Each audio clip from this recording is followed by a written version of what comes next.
This video is going to act as an introduction into the elements. Initially, I wanted to do each element separately, and I think I still will, but this video is just going to be a story to give a good example as to how the elements show up in our lives. I think there's a big aspect here of how we have, over time, slowly separated ourselves from the natural cycles of life. This story is brought to you by the astrologer Deborah Silverman and her book The Missing Element, and it goes something like this. The still waters of the womb. Water is that nurturing mother energy, and you come out of the womb and spend the first bit of your life in a stage of curiosity and learning, all the way until late teenage, early adulthood. At that point in time, you're looking for security, so you go out into the world and you start making a name for yourself in terms of work, money, taxes, finances, numbers, doing all of the hard work. And in today's society, we've set us up in a way where we end up working till we're in our 60s, sometimes 65s, into our 70s, and then we retire. And fire is the last bit in the cycle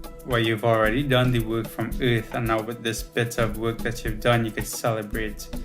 And at that age in most people's lives, at 65, they don't have the energy anymore to really celebrate all the wealth that they've accumulated throughout their life. In my personal opinion, I think there's a big need for change here, as to go back to a cycle where people do work as something they enjoy doing and something they have fun doing, and not in the strict sense of creating time for money just to survive. Anyway, that's a different topic. Let's go back to the elements. Now, in astrology, I said before, it went from fire, earth, air, water. But for the story of the elements, reverse it: water, air, earth, fire. Let's look at it like this. When you start your day and you now wake up, you get out of bed, you go to use the washroom, you wash your face, you brush your teeth, you take a shower, you probably meditate. This is connecting to the water, stillness. There's that aspect of you just now thawing out from sleep. Then you get into the air element, where usually before you would have sat around a table and talk with your peers, your family, but now we're quick to go onto our phones and look at our texts and the notifications that we had from our social media, and basically plan out your day right there and then. Look at your emails. The next part of your day comes as earth, where you take structured action to do the things that you have to do for that day, the tasks that you have to do.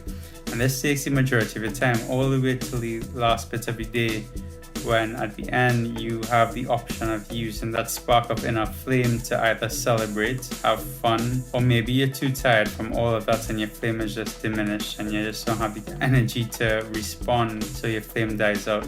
When you think of the elements, think of it like this. Water is feeling, air is thinking or talking, earth is practicality, think money, structure, routine, and fire is creativity. I do align purpose readings where I build a structural vibrational frequency type of map showcasing the exact frequencies of your life and how you could stay in alignment, because we already know how to be in alignment, but sometimes we forget how to stay in alignment, and this helps us remind us where our path is. If that's something you want to explore, feel free to book a reading with me directly on my website. I'll never reach out to you first, and my link is in my bio. I love you. Have a good night.